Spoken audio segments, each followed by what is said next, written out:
Fala, torcedor! Sejam todos bem-vindos a mais um vídeo aqui no canal Fute Cearense TV, no YouTube e também na página Esquema Web Ceará no Facebook. No vídeo de hoje, como tradicionalmente nós fazemos aqui no canal, né, segunda-feira, nós vamos fazer aí o resumo da rodada, né? Tivemos todos os nossos representantes cearenses em campo na rodada, e vamos falar um pouquinho sobre cada jogo, comentar um pouquinho por cima, né? Porque tivemos aí o Guarani aumentando aí sua liderança na Série D do Campeonato Brasileiro, bateu o vice-líder 4 de julho, num jogo bem pegado, mas que o Guará saiu vencedor, né? Tivemos o Atlético Cearense, infelizmente teve sua sequência positiva interrompida, né? Acabou sendo derrotado para o América de Natal fora de casa. E também pela Série D ainda, né? Tivemos o Caucaia vencendo uma virada incrível para cima do ABC, do tradicional ABC. Pela Série C nós tivemos o Ferroviário, né, que acabou empatando em 1-1 contra o Volta Redonda em casa, resultado ruim, né, nós vamos comentar aí sobre esse jogo. Tivemos também a vitória do Floresta, o Floresta depois de algum tempo volta a vencer na Série C e respira, né, dá um ar livre aí, um pouco mais aliviado do técnico Leston Júnior e claro dos torcedores do time do Verdão. E pela Série A, né, tivemos o Fortaleza derrotado para a equipe do Atlético Paranaense fora de casa, um jogo muito parelho, mas que o Leão acabou não conseguindo pontuar. E o Ceará ontem bateu o Juventude na Arena Castelão, num jogo muito bom, um dos melhores do Ceará no campeonato. Nós vamos comentar muito sobre esses dois jogos também. Então vem com a gente que está começando mais um vídeo.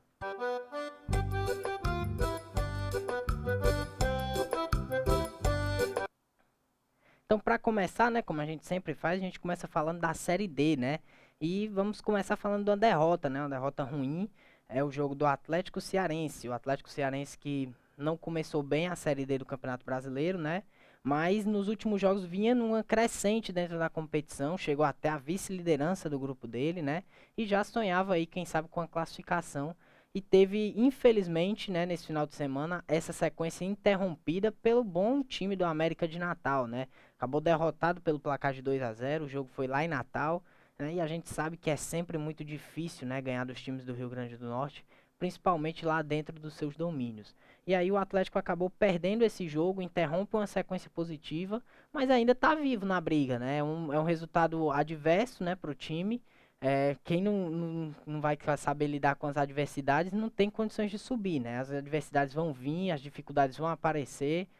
Inclusive já apareceram para o Atlético já superou, né, já conseguiu evoluir na competição, vinha de duas vitórias seguidas, né, uma delas contra o ABC em Natal, mas dessa vez realmente não deu para o time do Atlético, né, que acabou derrotado, o time do técnico Raimundinho, mas que ainda permanece vivo, né, os gols do América foram marcados pelo Esquerdinha e pelo Max, aí deram a vitória 2-0 para o América, o Atlético vivo aí na competição, a gente espera que nas próximas rodadas o time evolua para quem sabe conquistar essa classificação. Outro que venceu, né, ao contrário do Atlético, foi a equipe do Caucaia. O Caucaia era o lanterna do grupo, não havia vencido nenhum jogo no campeonato e até o início do segundo tempo perdia por 2-0 para o ABC dentro de casa, né? Era um resultado que já praticamente, né, não matematicamente, mas pelo menos psicologicamente eliminava o Caucaia do campeonato, né? Com 2 pontos ali para tirar uma diferença muito grande nas próximas rodadas ia ser bem difícil para o time da região metropolitana de Fortaleza. Mas eles conseguiram uma virada incrível, né? Nos 2 minutos finais de jogo, o time perdia por 2-1, diminuiu o placar ali já na reta final, quase na reta final, né? Aí o ABC vencia por 2-0 e nos 2 minutos finais o time venceu o jogo, né? Virou a partida. O Vinícius marcou contra, né? Antes dos minutos finais. Depois o Castro e o Gênesis, que chegou ao seu quarto gol no campeonato, né? Vencendo um dos grandes destaques do Caucaia para selar essa virada incrível do Caucaia, realmente um resultado impressionante e que tira o time da lanterna, não só tira da lanterna do campeonato, como coloca ele numa situação de poder brigar pela classificação nas próximas rodadas, né? Precisa manter um ritmo, né? Precisa manter, não, precisa aumentar o ritmo, na verdade, né? Porque o time não vinha num ritmo legal, né? Vinha de derrotas ruins na competição, mas essa vitória dá um respiro para o time do Caucaia que pode sim se classificar. E um time que estava quase eliminado, uma vitória eleva muito a moral, a confiança dos jogadores para as próximas rodadas. Quem sabe a classificação não possa acontecer para o time do Caucaia. E para encerrar a nossa fala na Série D do Campeonato Brasileiro, né? Como eu já falei no início do vídeo, tivemos todos os nossos representantes em campo. nossos representantes do estado do Ceará em campo pelo Campeonato Brasileiro. E por último, na Série D, nós tivemos o Guarani de Sobral, né? Um time que até a rodada passada estava invicto e 100% no campeonato, né? Acabou sendo derrotado pelo Paragominas e deixou o time chegar, né? Deixou o 4 de julho, que era o vice-líder do campeonato, chegar ali na briga e fizeram um confronto direto nesse final de semana e realmente tem que dizer, hein? Não dá pra ninguém. O time do Guarani tá muito organizado. É muito bacana ver essa equipe jogar, né? Totalmente diferente do que a gente viu no estadual, mostrou uma evolução impressionante para a Série D. E olha, eu já arrisco dizer que chega na fase eliminatória, né? Como um dos favoritos ao acesso, né? Quem sabe não, quem sabe para um título, né? De Série D, um bicampeonato para o Guarani, que já foi campeão, né? O primeiro campeão nacional do estado do Ceará, um time que tem uma história muito bacana dentro do estado e agora fora dele também. E a gente torce para que o time consiga esse acesso, né? Venceu o vice-líder 4 de julho por 3-1, né? Saiu atrás, foi uma virada também do Guarani. O time não sentiu os gols, né? Não sentiu o gol, na verdade, do 4 de julho. Conseguiu voltar organizado para o segundo tempo. Empatou ali nos acréscimos do primeiro tempo o jogo, né? No segundo tempo selou a sua vitória. E o time tem, né, na temporada, são 5 jogos e 4 vitórias, né? Na temporada na Série D. O time já chega aí aos 12 pontos e começa a dar sinais de que vai sim chegar como favorito nessa fase classificatória, né? Os gols do time do Guarani foram marcados pelo Alex Maranhão na reta final do primeiro tempo, o André Marcena e o Daniel Passira também fizeram, né? Mas nenhum desses foi o grande destaque, né? O jogador que nós vamos falar um pouco mais pra frente, que é o Meia Raí, o cara deu simplesmente 3 assistências no jogo, né? Não tava impossível, realmente fez uma partidaça, uma movimentação super interessante dele. E foi muito importante, não foi só importante, foi fundamental para que o Guarani conseguisse chegar nessa condição de líder absoluto. Agora o Guarani volta a ficar 4 pontos à frente do vice-líder e como eu disse, né, já encaminha para praticamente uma classificação para a fase mata-mata, muito bacana aí essa fase que vive o time do Cacique do Vale. E aí a gente vai da Série D para a Série C, né? Falar, nós temos 2 representantes na Série C do Campeonato Brasileiro, né? Vamos falar primeiro do time do Ferroviário. O Ferroviário entrou em campo contra o Volta Redonda e acabou empatando em 1-1. O jogo foi na Vila Olímpica Euzi Cabral, né? Lá na Barra do Ceará. E mais uma vez o Ferroviário deixa os 3 pontos escapar, né? Não consegue vencer um adversário direto na competição e vai se complicando no campeonato. O Ferroviário precisa reagir de uma maneira brusca dentro da competição, né? Precisa realmente desse respiro no campeonato. O time do Francisco Diá. E eu tenho que até dizer, o time do Ferroviário entrou bem. Eu gostei da forma com que o Diá armou o time para os minutos iniciais, uma pressão muito forte ali no Volta Redonda, mas é incrível como a incompetência da equipe acaba prevalecendo muitas vezes, né? Eu não consigo acreditar muitas vezes nos gols que perde o Ferroviário. Jogo difícil, jogo complicado, jogo importante para o time na temporada e acaba desperdiçando diversas oportunidades de gol. E aí o time pagou por isso, né? Quem não faz aquela famosa frase, né? Chega até a ser clichê dentro do futebol. Quem não faz, leva. E foi exatamente isso que aconteceu com o Ferroviário no jogo. O time já estava um pouco descontrolado ali no segundo tempo, acabou tomando 1-0 para o time do Volta Redonda. Um gol, a bola bate, ele desvia no zagueiro do Ferroviário e entra, mata o goleiro Rafael. Mas era um momento ruim do Ferroviário no jogo, né? Era um momento que você já olhava pro relógio, né, e já pensava, pô, acho que o Ferroviário não vai conseguir virar, né? O time realmente desorganizado, não tinha um padrão de jogo em campo e caiu muito de rendimento o time do Ferroviário, né? Infelizmente.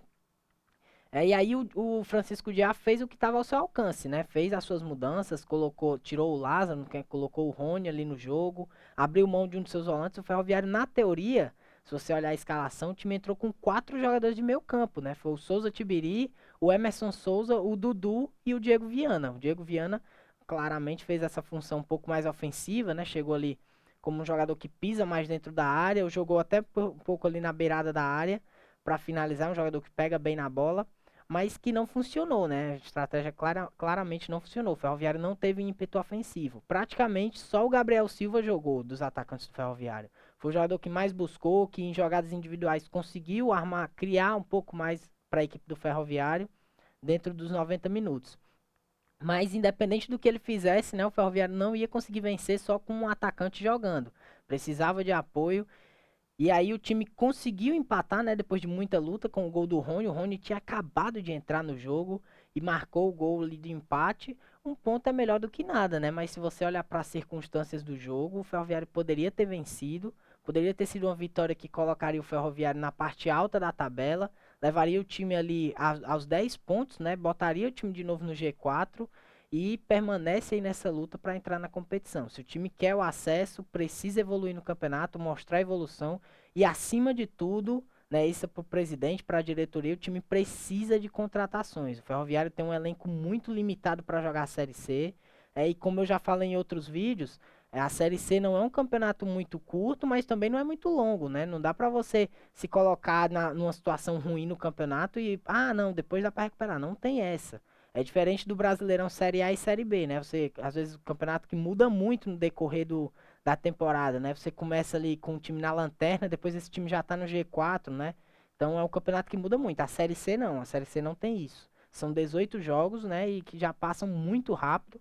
A gente já tá aí na sétima rodada, né, já foram 7 jogos. Então o time precisa evoluir, precisa mostrar não só jogar bem, mas acima de tudo precisa dos resultados, né? O que conta é os 3 pontos. Então o Ferroviário não consegue os 3 pontos, termina a rodada na sétima colocação, beirando a zona de rebaixamento, né? Então situação preocupante, precisa ir ao mercado, fortalecer esse elenco para buscar esses 3 pontos, né? E vamos falar do outro jogo, né? Se o Ferroviário não fez os 3 pontos, né? Não fez o seu dever de casa na rodada, o Floresta foi lá e fez, né? Fez os 3 pontos contra o Altos do Piauí. Jogo fora de casa, bem difícil para o time do Floresta, para o time do Cearense, né? E o time do Leston Júnior foi lá e venceu o Altos com propriedade, fez o suficiente para vencer o jogo. Resultado que eleva um pouco a moral do Floresta, que vinha muito mal nos últimos jogos, né? Vinha de derrota para a equipe do Paysandu dentro de casa e agora consegue recuperar esses pontos perdidos fora de casa contra o Altos, né? O Altos que é um adversário, não é qualquer adversário, né? É um time que sempre dá uma dificuldade muito grande, até para Ceará e Fortaleza, né? Os times disputam ali a Copa do Nordeste, é um time que constantemente disputa a Copa do Nordeste. E aí eu já vi o Altos fazer grandes partidas contra Ceará e Fortaleza, né? Engrossar realmente o caldo para cima dessas equipes. E o Floresta foi lá, fez o seu dever de casa, o resultado. O dever de casa não, né? Porque venceu fora, né? Melhor ainda. O time recuperou pontos que perdeu em casa, recuperou fora.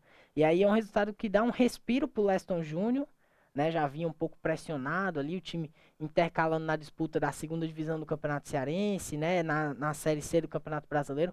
Claro que a prioridade é sempre o brasileiro, né? É a competição que tem mais visibilidade, que leva você para o alto patamar do futebol brasileiro diferente do estadual, né? Mas o Floresta consegue esse resultado, sobe na classificação, vai para sexto lugar e agora precisa emendar uma sequência positiva, né? Eu acho que o Floresta, tanto o Floresta como o Ferroviário, né, tem condições sim de terminar entre os 4 primeiros do grupo. O nível da Série C não tá um absurdo, né? Uma competição muito nivelada. Você vê aí o Santa Cruz, um dos maiores do Nordeste, né? Um dos mais tradicionais do nosso futebol, na lanterna do grupo não consegue vencer uma sequer, né? Foi derrotado novamente esse final de semana para o Paysandu.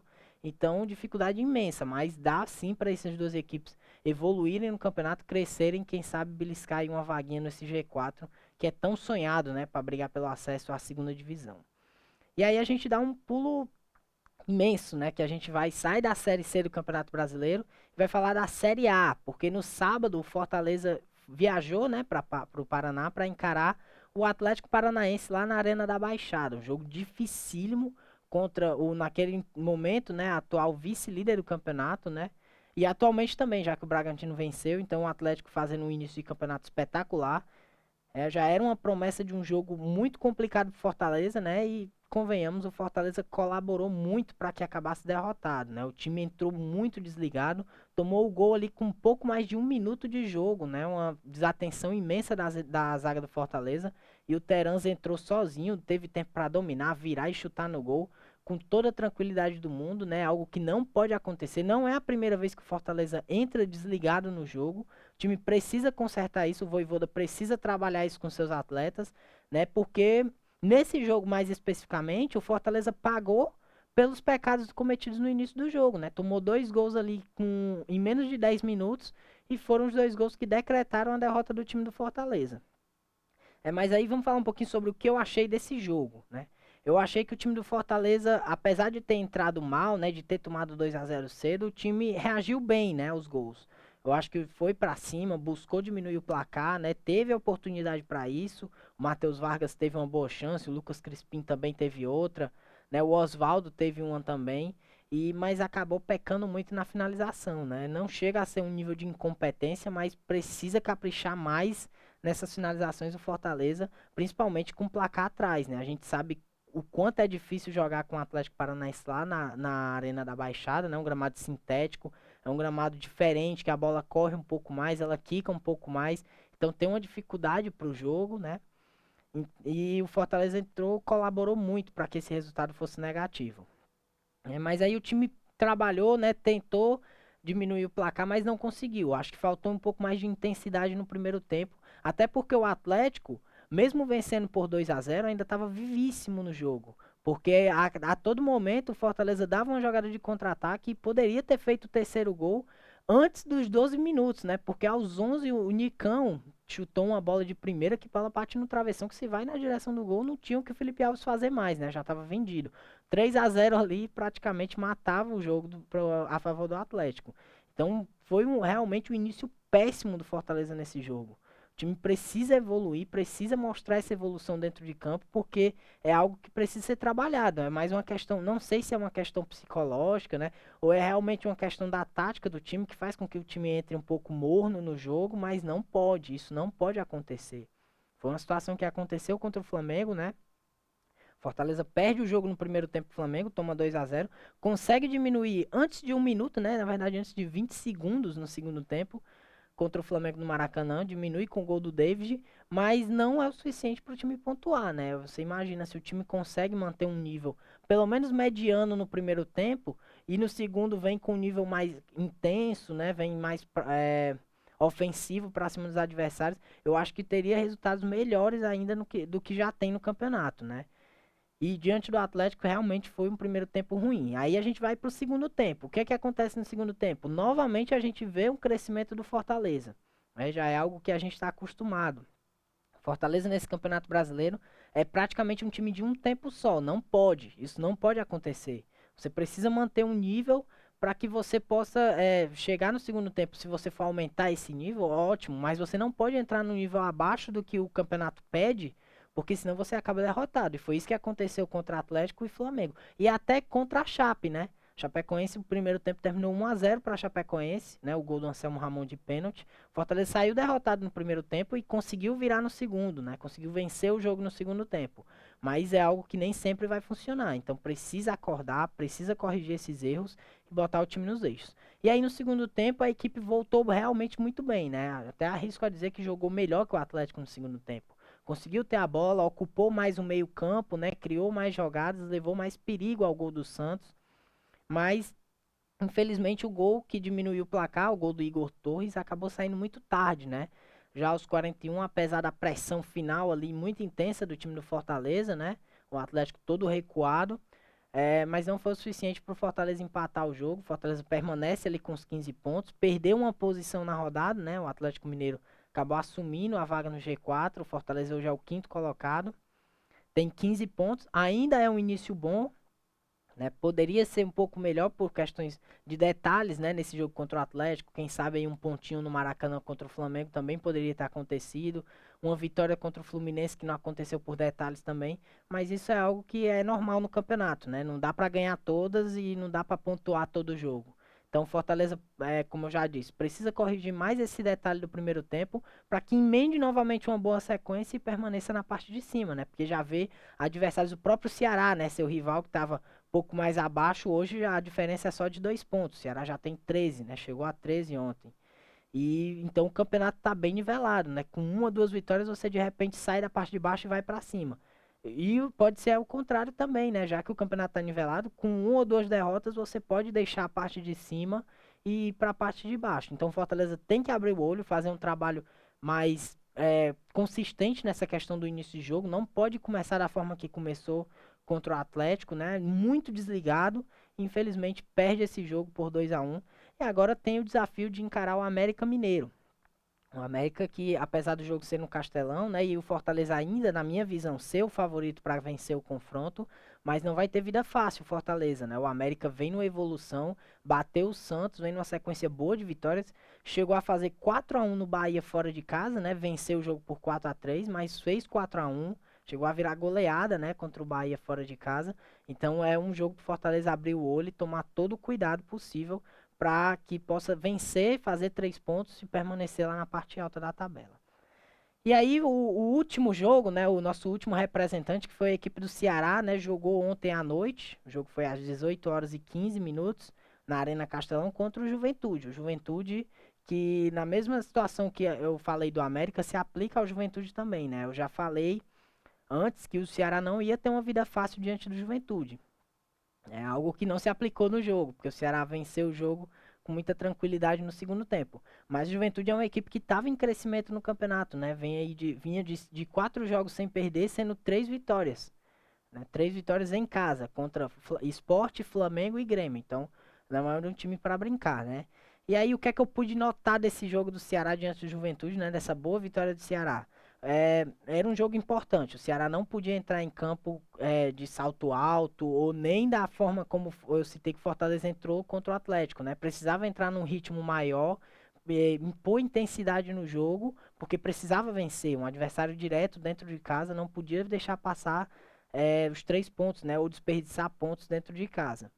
E aí o Ceará meio que se assustou, né? Eu pude ver isso no início porque o Juventude foi quem tomou conta das ações ofensivas.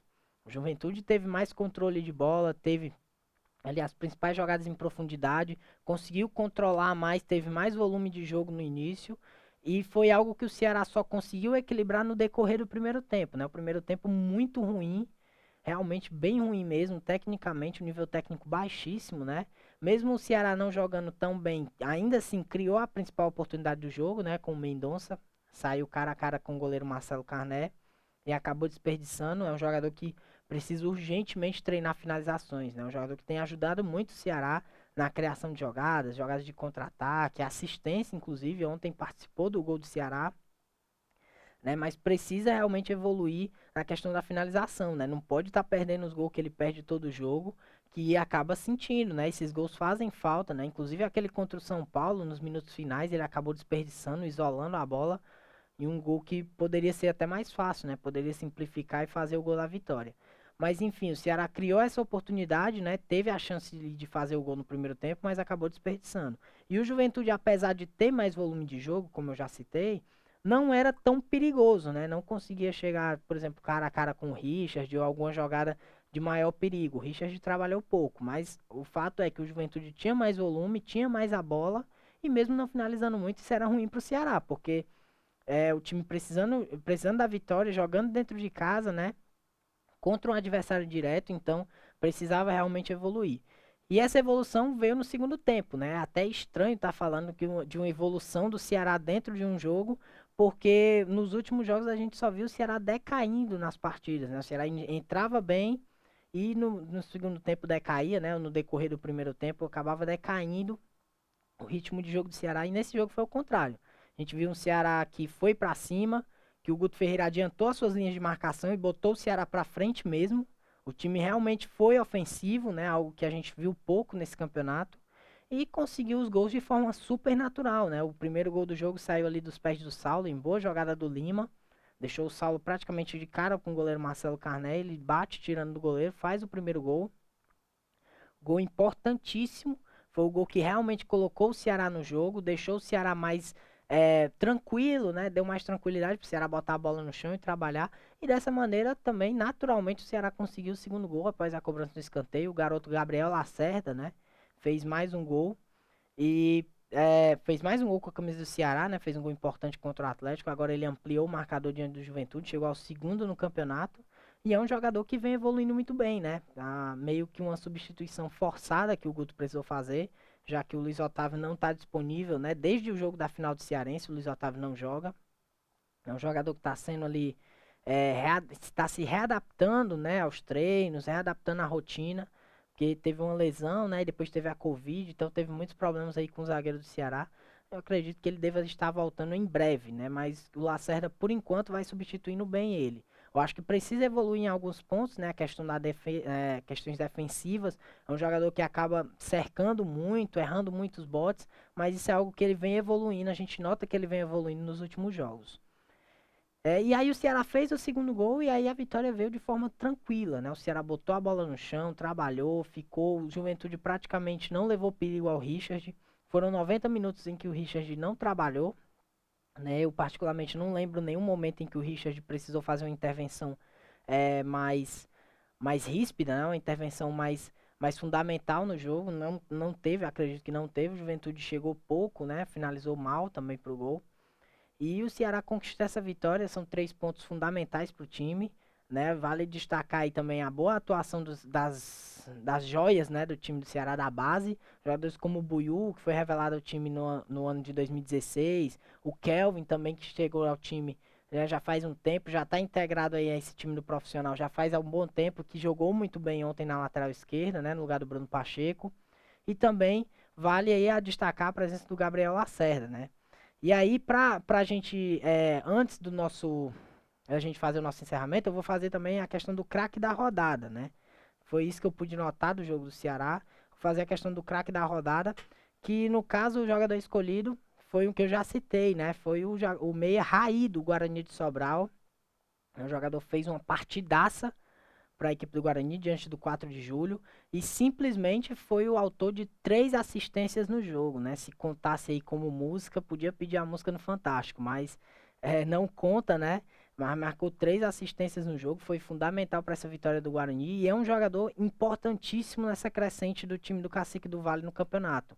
Jogador que faz ali o estilo camisa 10, vem ajudando muito, não só com assistência, já marcou gol no campeonato, né? Já tem 2 gols aí na Série D.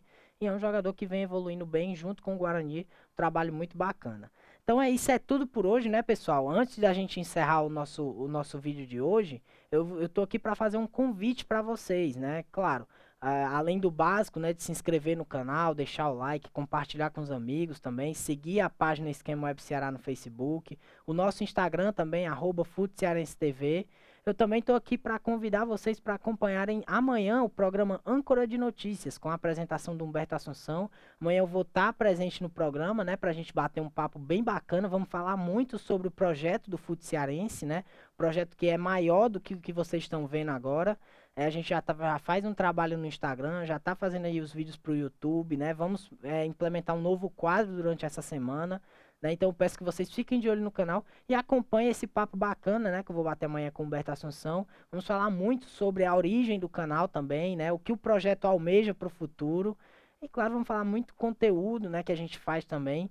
Muita coisa que a gente produz aqui nos bastidores para que vocês possam acompanhar. Então isso é tudo por hoje, pessoal. Agradeço demais a presença de todos vocês, né? Que você puder compartilhar o vídeo com seus amigos, né? Mostrar o canal para os seus amigos fãs de futebol, que curtem o futebol cearense, torcedores do Ceará, do Fortaleza, do Ferroviário, do Guarani, do Floresta, independente de qual for, vem para cá que tem espaço para vocês. A gente fala sobre todos os clubes, representatividade do nosso estado no futebol brasileiro está cada vez maior.